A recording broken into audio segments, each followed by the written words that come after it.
Western Mass News following a story that is really generating a lot of interest on our website. The Springfield daycare provider accused of accepting packages of cocaine while watching children in her home.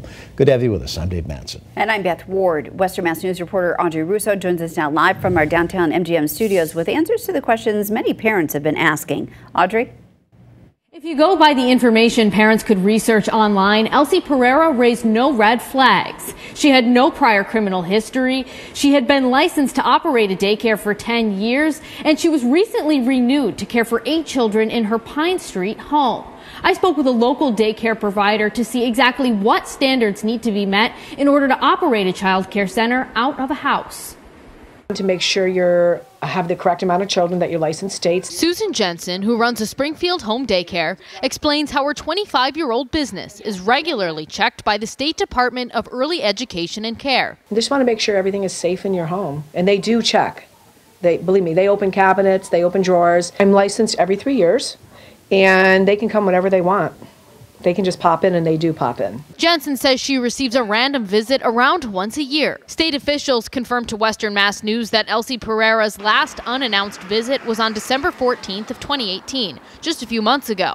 But in court documents, state police say she had a pattern of receiving packages of cocaine through the mail. Jensen shared her reaction as a fellow daycare owner. I'm appalled because she makes us look bad. My #1 job is safety first, and she didn't keep anybody safe. The state of Massachusetts provides an online database so parents can look up different child care providers in their area. And as you can see, I've got Elsie Pereira's page pulled up in front of me. Parents can see how many children the daycare provider is licensed to care for, when their license was most recently renewed. And while this might look good on the page, other licensed daycare providers say it's important to use this information as a jumping off point so parents can ask the right questions when they go to meet a child care provider for the first time. You need to follow your gut. If your gut says something is off, then it probably is. She's been coming for probably the last 3 months. Allison Wilson brings her daughter to Jensen's daycare. She offers this advice to other local parents. Make sure that they're licensed for the right number of kids, that they have good references. The Department of Early Education and Care tells Western Mass News Pereira's license is currently suspended and that they're seeking to have it permanently revoked.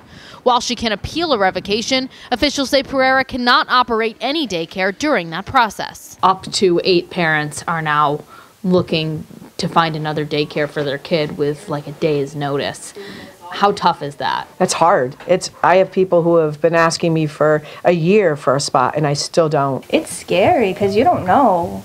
You think you do, and then something like this happens. And for step out and say you can see.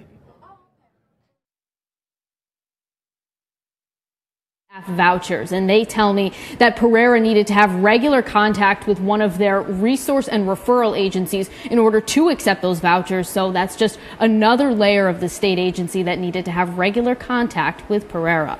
Reporting live in Springfield, Audrey Russo for Western Mass News.